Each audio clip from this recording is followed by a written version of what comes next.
श्री स्वामी समर्थ. समर्थ म्हणतात की हातावरची मेहंदी आपण खूप अट्टहासाने काढतो, खूप सुंदर आणि रेखीव काढतो, वेळ काढून काढतो. आपल्याला माहितीही असतं ती आज ना उद्या मेहंदी पुसली जाणार आहे, तरीही आपण ते मेहंदी अट्टहासाने काढतो असं समर्थ आपल्याला ते सांगतात.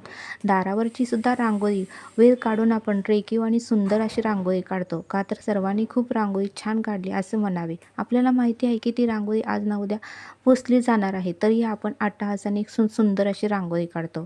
बघा म्हणले समर्थ, लग्न कार्य असेल तर आपण खूप सुंदर अशी साडी नेसतो, मेकअप करतो. आपल्याला माहिती आहे की थोड्या वेळानंतर तो मेकअप ही पुसला जाणार आहे, तरीही आपण प्रयत्न करून मेकअप सुंदर करतो, साडी नेसतो. तसं समर्थ म्हणतात की विवेकातून घ्या. हा देहसुद्धा आज ना उद्या जाणार आहे.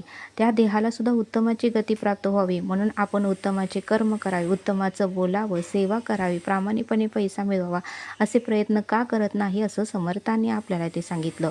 म्हणून समर्थ म्हणतात की या देहाला सुद्धा उत्तमाची गती प्राप्त व्हावी यासाठी आपण उत्तमाचे कर्म केले पाहिजेत, इतरांची सेवा केली पाहिजे, प्रामाणिकपणे पैसा मिळवला पाहिजे, आईवडिलांची सेवा केली पाहिजे, रोजच्या रोज नामस्मरण केलं पाहिजे की जेणेकरून हा देह उत्तमाच्या गतीला जाईल असं समर्थांनी आपल्याला ते सांगितलं.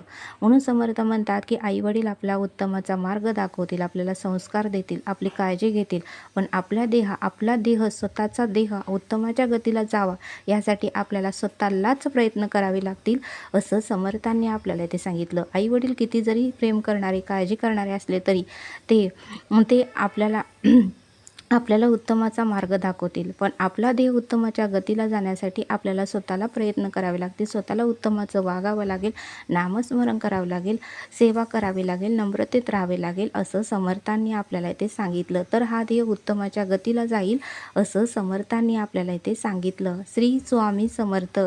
जय जय स्वामी समर्थ.